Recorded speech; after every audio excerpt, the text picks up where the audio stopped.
So President Biden's speech in Detroit, Michigan, prompting the White House to issue a flurry of corrections, 9 to be exact. It still may be going on, in fact. Clay Travis is with us now. And Clay, good morning to you. We pulled some of the doozies. Here we go, 9 corrections. Things were kind of bad during the pandemic. Meant to say recession. This might be hard to read for some folks at home. Saving millions of families, $800,000. That would be a nice day, huh? I meant to say $800. Cracking down on corporate landlords, who to keep, rents down, poor grammar. It was truly inspiring. Well, you meant to say inspiring. On and on it goes. Look, it wasn't a good show. Props to the White House for making the corrections, Clay. This is off a teleprompter. And for people out there who have never read off a teleprompter, it can be a bit challenging to be able to be perfect about it. But to make this degree of error on a speech that is vetted and prepped and set up for a long time, I'm sure Dana has been involved in 1,000 of these speeches over the years. It's why, guys, I don't think he's going to be the nominee.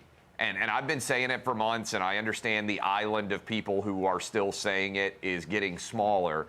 But with the debate set for June 27th, it feels to me like that is Biden's opportunity and maybe also the danger for him to prove that he deserves to be the standard bearer. It doesn't make sense to me to have the debate before the Republican convention, before the Democrat convention. It feels like a final exam of sorts for Biden. I know he got through the State of the Union and he got buoyed a bit by that performance. But if he goes out and falls flat on his face, crazily, literally, he could fall flat on his face. The Trump team is by design requiring him to stand up for 90 minutes and walk onto the stage. Would you have ever believed that we would have such a weak president physically, that they would be thinking they could win the election simply by him tripping and falling as he walks onto the stage, which would effectively end this thing? This is just part and parcel of why I think he doesn't have the mental or physical capacity to be president, and I still think they're going to find a way to replace him and have a contested convention. One of the things he says in his speech, his call for number 2 here, is that Biden, not in this speech, but overall, these are just things that people have picked up on over the years, that Biden claims he got involved in politics because of the civil rights movement. On Sunday, during a commencement speech at Morehouse College, a historically black university, claimed he ran for public office to embrace the cause of civil rights.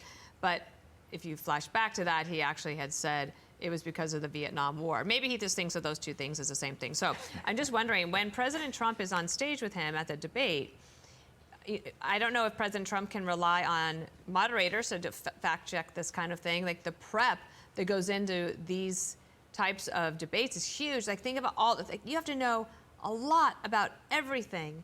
And in some ways, President Trump might just have to sit there and go, no, please, over to you. Like, let's just hear you, articulate your thoughts. But also to be prepared on the fact checking to do it himself. No doubt. And also, I think everyone out there watching us right now would expect that CNN is not going to be biased in favor of Trump. You would hope that they would just be biased a little bit in favor of Biden. But this is where, if I were giving advice to Trump on the debate, in 2020, the first debate was a total mess. It ended up being a screaming fest. You couldn't follow it. At best, it was a draw. I think somehow Biden managed to do better. Second debate, Trump eviscerated him. I think Trump needs to let Biden talk, because the more Biden talks, the more lies he tells, the less competent mentally he seems to be. This is not a situation where I think Trump needs to wow people with his command of facts. I don't think there's a lot of doubt that Trump can advocate for the positions he believes in. I don't think Biden can stand up and talk for 90 minutes. And I certainly don't think he can be responding to the questions. I hope they don't give the questions to him in advance, which has been an allegation before. Yeah, but it should be a massacre. The first debate is seated at a table.